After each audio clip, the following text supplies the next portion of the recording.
In our contemporary world, we witness an extraordinary faith in technical expertise. Economists promise to engineer prosperity, sociologists claim to solve inequality, and political scientists offer blueprints for perfect governance. Yet the more we rely on these technical solutions, the more our problems seem to multiply. This represents one of the great ironies of modern life. Our increasing sophistication in abstract reasoning has coincided with our decreasing capacity for practical wisdom. The technocrat believes politics can be reduced to a science, but my decades of reflection have convinced me that this represents a profound misunderstanding of human experience. Politics is not applied science but practical art, requiring the kind of knowledge that emerges only from lived experience and accumulated tradition. Today, I invite you to explore why the wisdom of practice invariably surpasses the pretensions of theory, and why those who govern best are often those who understand least about grand theories of governance. Chapter 1: The Seductive Illusion of Technical Knowledge. The modern world has fallen under the spell of what I call technical knowledge, the belief that human affairs can be understood through abstract principles and universal laws. This represents a fundamental category error, confusing the proper realm of scientific inquiry with the entirely different domain of human action. Technical knowledge appears compelling because it offers the illusion of certainty in an uncertain world. The economist presents elegant mathematical models, the social engineer offers systematic solutions to complex problems, and the policy analyst provides detailed flowcharts for social transformation. But observe what happens when these technical solutions encounter the messy reality of human experience. The urban planner's rational city becomes a sterile wasteland that nobody wants to inhabit. The economist's perfect market model fails to account for the irrational exuberance and panic that actually drive economic behavior. The education reformer's systematic curriculum produces students who can pass tests but cannot think critically about the fundamental questions of human existence. This is not accidental failure but inevitable consequence. Technical knowledge deals with abstractions, while human life consists of concrete particulars embedded in specific traditions, relationships, and circumstances. The technocrat sees unemployment as a statistical category to be manipulated through policy instruments. But the practical person understands that each instance of unemployment represents a unique human story, embedded in particular circumstances, family relationships, local economies, and cultural traditions that no abstract theory can capture or adequately address. The seduction of technical knowledge lies in its promise to eliminate uncertainty and ambiguity from human affairs.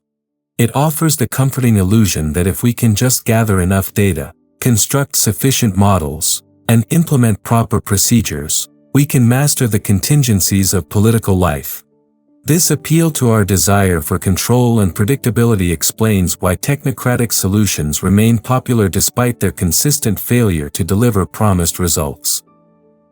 But this promise is fundamentally false because it misunderstands the nature of human action itself.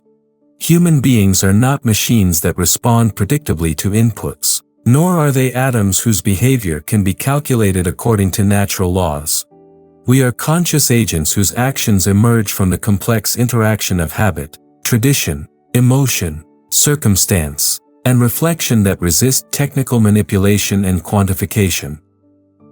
The technocratic mind cannot comprehend this complexity because it approaches human affairs with categories appropriate only to the natural sciences. It seeks to identify causal relationships where we find meaningful relationships, to discover universal laws where we encounter particular traditions, and to impose rational order where organic development would be more appropriate and sustainable. Chapter 2: The Wisdom Embedded in Practical Knowledge.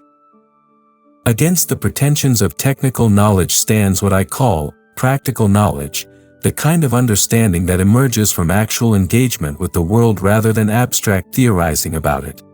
This knowledge cannot be codified in textbooks or reduced to systematic principles because it consists precisely in knowing how to navigate the particular circumstances that no general theory can anticipate or adequately prepare us to handle.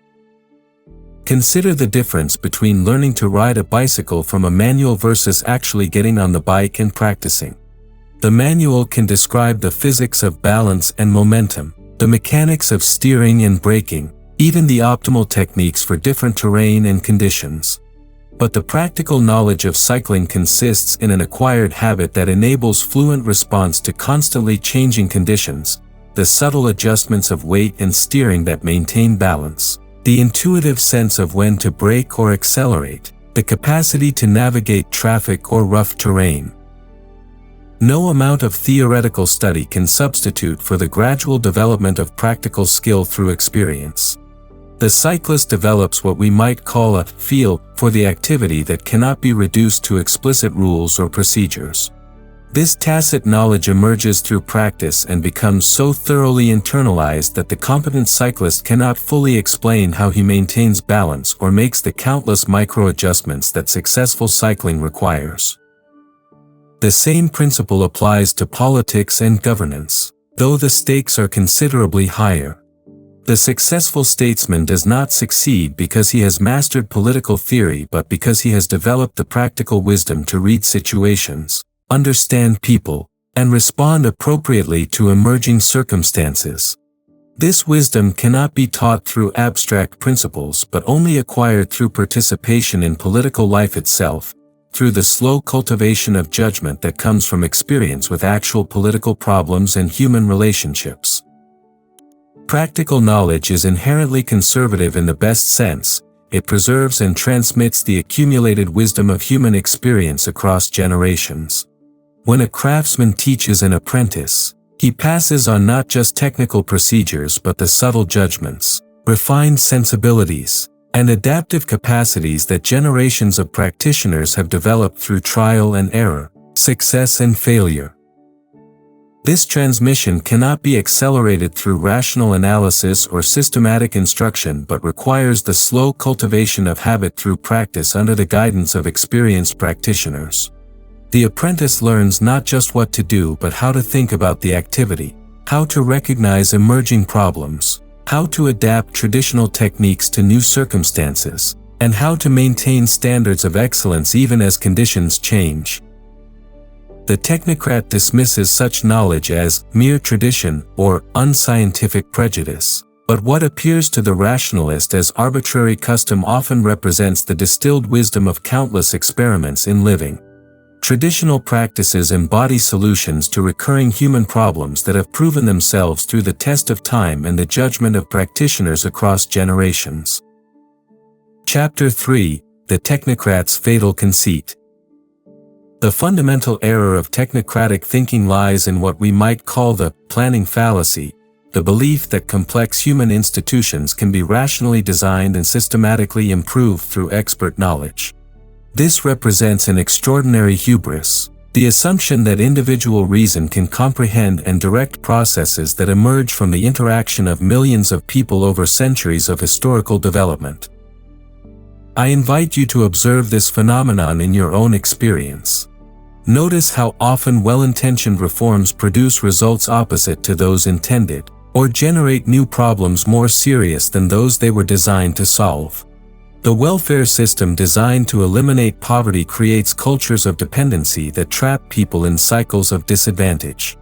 The educational curriculum designed to promote equality produces standardization that stifles individual development and reduces learning to mere credential acquisition. The urban renewal project designed to improve living conditions destroys organic communities and replaces them with sterile environments that nobody wants to inhabit. These failures are not accidents or instances of poor implementation but inevitable consequences of the technocratic mindset itself. The expert approaches human institutions as an engineer approaches a machine, assuming that if we can identify the proper inputs and processes, we can reliably produce desired outputs. But human institutions are not machines but living traditions that embody the accumulated wisdom of countless participants across generations. The technocrat's fatal conceit lies in believing that explicit knowledge can substitute for tacit knowledge, that systematic analysis can replace practical experience, and that rational planning can improve upon the organic development of social arrangements. He sees the formal rules and procedures of an institution but misses the informal practices, unspoken understandings, and cultural habits that actually make it work effectively.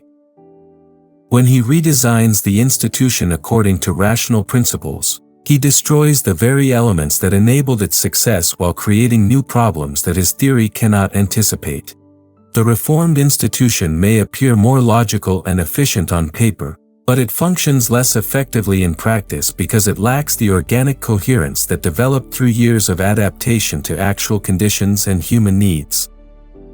Consider the modern university, increasingly dominated by technocratic management principles imported from the business world. Administrators apply metrics and accountability measures to educational outcomes, measuring everything that can be quantified while ignoring everything that cannot be reduced to data points. Faculty become content delivery specialists, students become customers, and education becomes a product to be optimized through rational management techniques. The result is an institution that excels at producing statistics and reports but increasingly fails at its essential purpose, the cultivation of educated minds through the encounter with great ideas and exemplary teachers. The technocratic reforms destroy the informal relationships, intellectual traditions, and cultural practices that actually constitute genuine educational experience, replacing them with systematic procedures that simulate education while undermining its substance. Chapter 4: Education as Conversation versus Technical Training. Perhaps nowhere is the conflict between technical and practical knowledge more evident than in modern education, where we witness a systematic confusion between genuine learning and mere training. The technocratic approach treats education as a production process designed to install predetermined skills and knowledge in student minds through efficient delivery systems and measurable outcomes.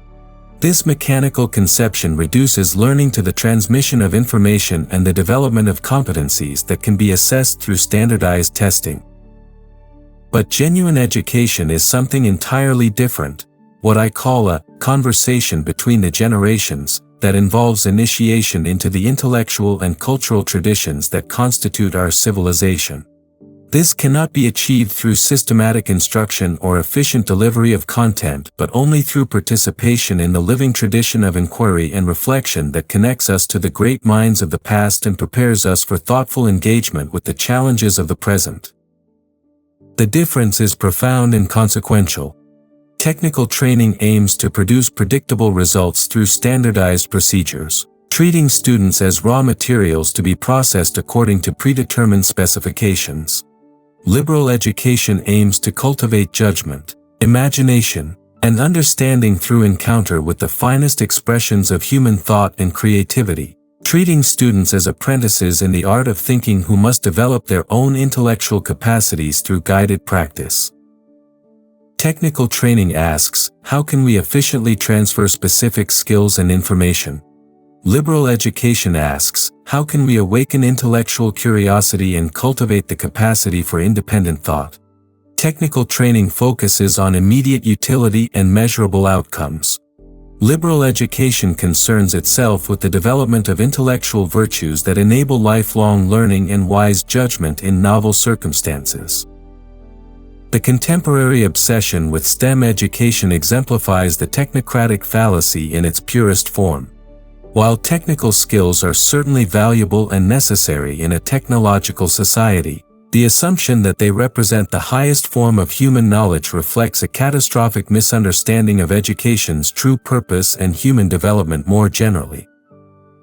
Technical skills become obsolete as technology advances. But liberal education provides the intellectual resources for lifelong learning and adaptation to changing circumstances. More importantly, technical competence without wisdom produces experts who can manipulate means efficiently but lack the judgment to evaluate ends wisely, a dangerous combination in any field that affects human welfare.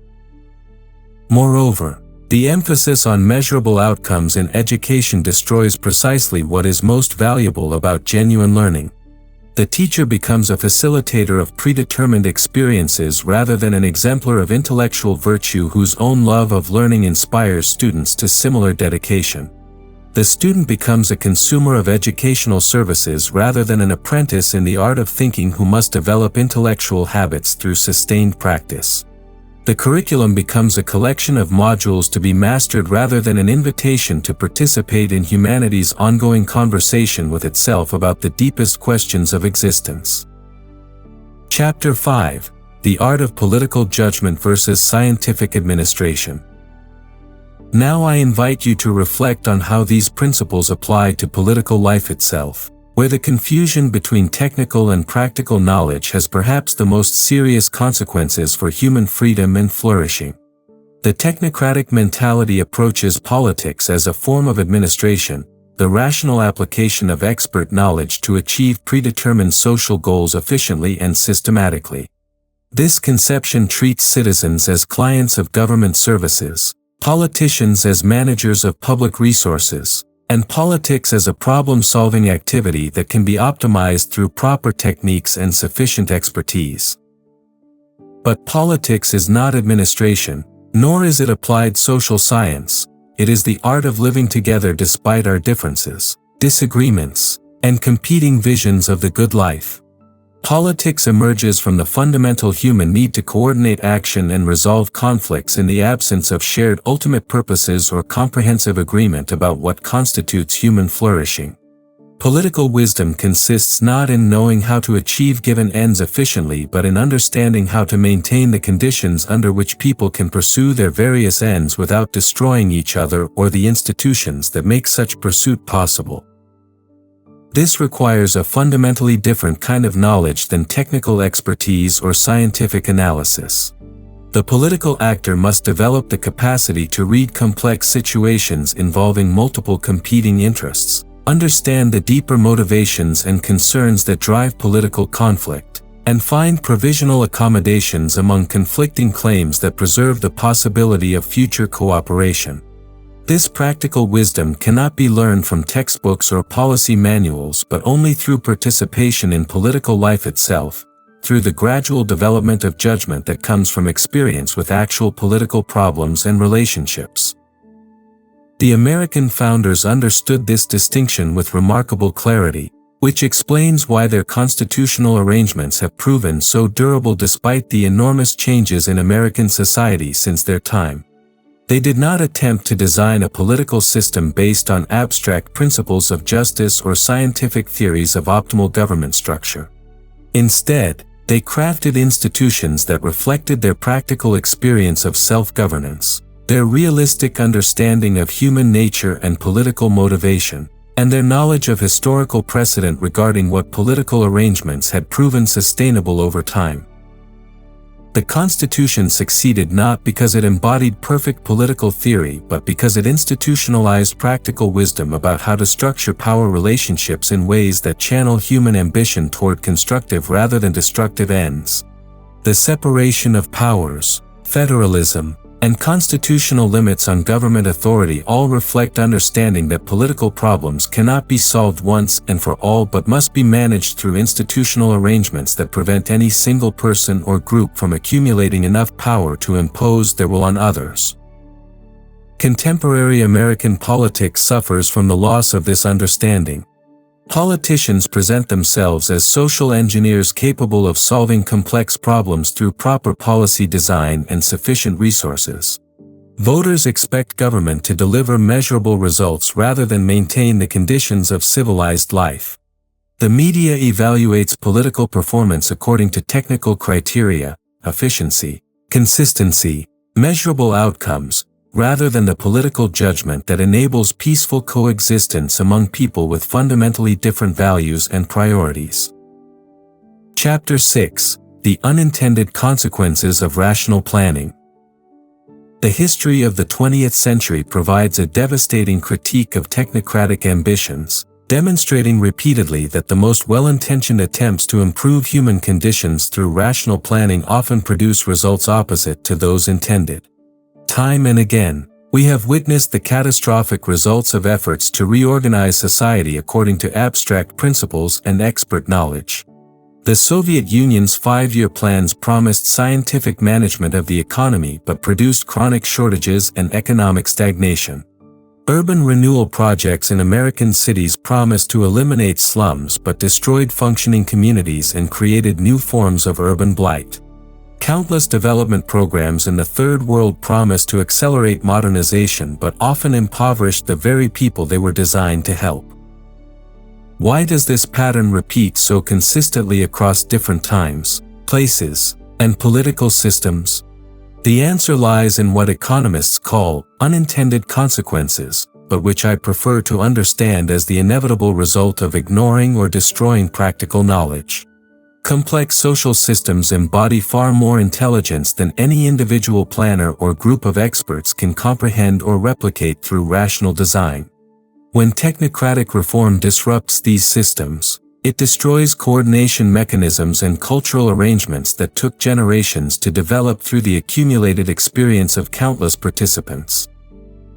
Consider the destruction of American inner cities through urban renewal programs that reached their peak in the 1950s and 1960s. Professional planners identified slums that appeared irrational and inefficient according to modern planning principles, mixed land use that combined residential, commercial, and light industrial activities, irregular street patterns that had evolved organically over time, old buildings housing multiple functions and diverse populations, informal economic arrangements that operated outside official regulatory frameworks. Their rational solution was comprehensive redevelopment based on scientific principles of urban design, separate residential, commercial, and industrial zones, wide streets arranged in rational grids, modern buildings designed according to standardized specifications, formal economic arrangements regulated and supervised by official agencies. The result was the destruction of functioning communities and their replacement with sterile housing projects that quickly became symbols of urban failure, crime, and social dysfunction. The planners could not perceive the complex web of relationships that made these neighborhoods work despite their apparent irrationality. They missed the informal networks of mutual support that helped residents cope with economic uncertainty, the small businesses that served specialized local needs and provided employment opportunities for people without formal credentials, the social institutions, churches, fraternal organizations, informal gathering places that maintained order and meaning in people's lives, the cultural traditions that provided identity and continuity across generations. These elements appeared irrelevant to rational analysis because they could not be easily quantified or mapped according to planning categories. But they were actually essential to community life. They constituted the practical knowledge that enabled diverse people to live together productively despite poverty, cultural differences, and limited formal resources.